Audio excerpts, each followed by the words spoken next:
Hai, Assalamualaikum dan salam bertemu kembali. Hari ini kita akan makan makanan yang berkuah. Hari ini saya akan masak masakan yang mudah, tak begitu susah, iaitu sup tulang berbola daging. Mula-mula kita sediakan berbola daging. Saya beli berbola daging yang bersaiz besar, jadi saya boleh potong kecil-kecil supaya dalam sup nanti kita boleh dapat banyak lauk ataupun daging berbola ni. Okey, inilah hasilnya setelah dipotong kecil-kecil. Saya akan campurkan sekali dalam air rebusan tulang.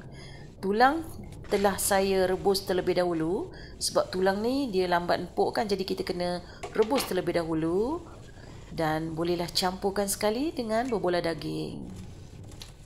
Air rebusan ni saya dah masukkan kayu manis, buah pelaga dan bunga lawang. Dan masukkan sekali batang daun sup dengan akar-akar dia sekali, kemudian tutup. Baiklah, mari kita siapkan bahan tumisan. Di sini kita ada beberapa ulas bawang putih dan beberapa irisan halia. Dan saya akan potongkan bawang merah. Potong kasar-kasar. Baiklah, kesemua bahan yang dalam mangkuk ni akan saya gunakan sebagai bahan kisar. Okey, separuh lagi halia. Halia tadi ada lebih kurang dalam 2 inci halia saya gunakan. Separuh tadi untuk kisar dan yang ini saya iris kecil-kecil.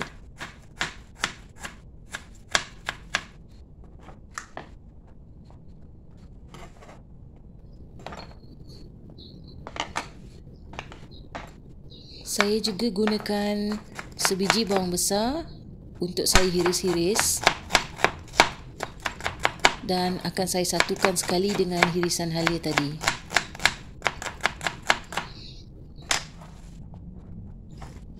Jadi bahan tumis kita terbagi kepada 2 bahagian. Satu daripada bahan kisar, dan satu lagi daripada bahan hiris. Untuk menaikkan aroma, saya gunakan juga 3 sekawan kayu manis, beberapa kuntung bunga lawang, kalau dah pecah-pecah pun tak apa, dan beberapa biji buah pelaga. Jangan lupa basuhlah terlebih dahulu.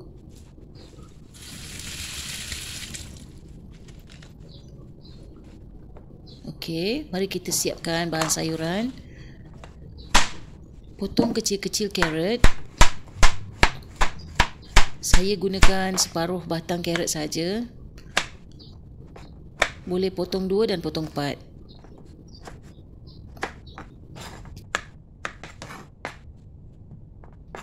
Buah tomato, kita buang terlebih dahulu tampuknya. Saya memilih tomato yang tidak begitu ranum. Bolehlah belah-belahkan tomato ni mengikut cita rasa. Dan beberapa biji ubi kentang. Potonglah ikut kesesuaian cita rasa anda. So di sini kita ada ubi kentang yang telah dipotong, beberapa biji cili yang tidak dipotong-potong, buah limau dan potongan carrot serta buah tomato. Kesemua ni kita akan masukkan sekali ke dalam sup. Baiklah, jom kita kisar bahan kita, iaitu bawang putih, bawang merah dan halia. Masukkanlah sedikit air, jangan terlalu banyak. Anggaran setengah mangkuk.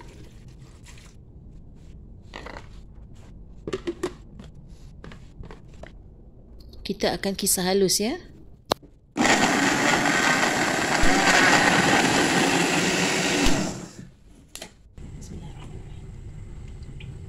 Baiklah, kita panaskan minyak yang secukupnya. Bahan pertama yang akan saya tumis adalah 3 sekawan. Tujuannya untuk menaikkan bau yang lebih semerbak.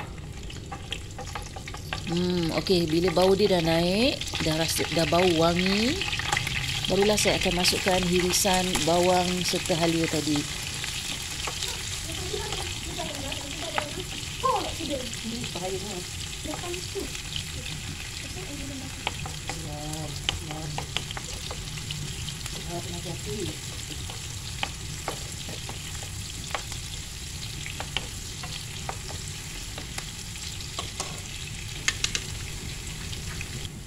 Bila bawang tumis kita dah keperangan, boleh masukkan bahan-bahan kisar tadi.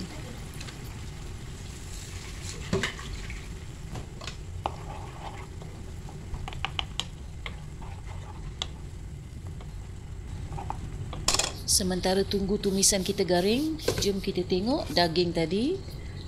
Boleh masukkan ke semua bahan potong tadi, iaitu buah tomato, kentang, lobak merah serta cili api.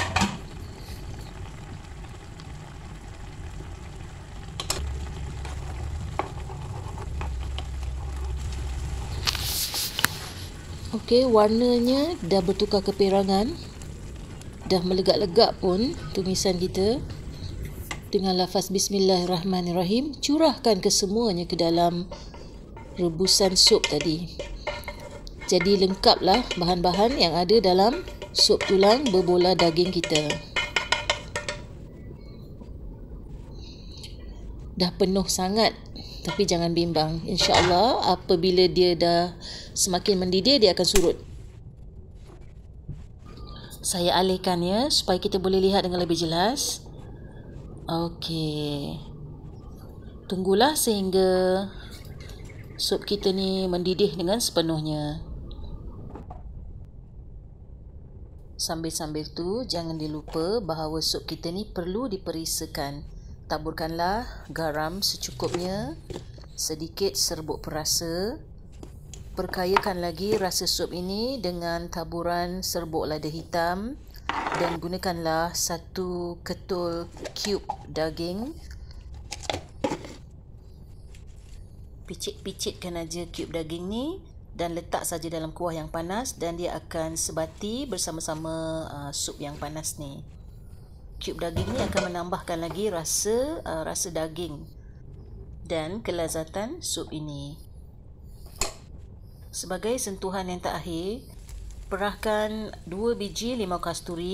Perahan limau ini akan menambahkan lagi rasa sensasi sup ini dengan masam, masin, lemak, pedas dan segala-galanya bercampur dan menjadikan sup ini menjadi lebih lazat dan nikmat untuk dinikmati. Okey, kita cuba tutup dia. Oops, tak boleh, dah terlalu banyak. Okey, kita biarkan saja dia mendidih sehingga sup ini betul-betul masak dengan sempurna.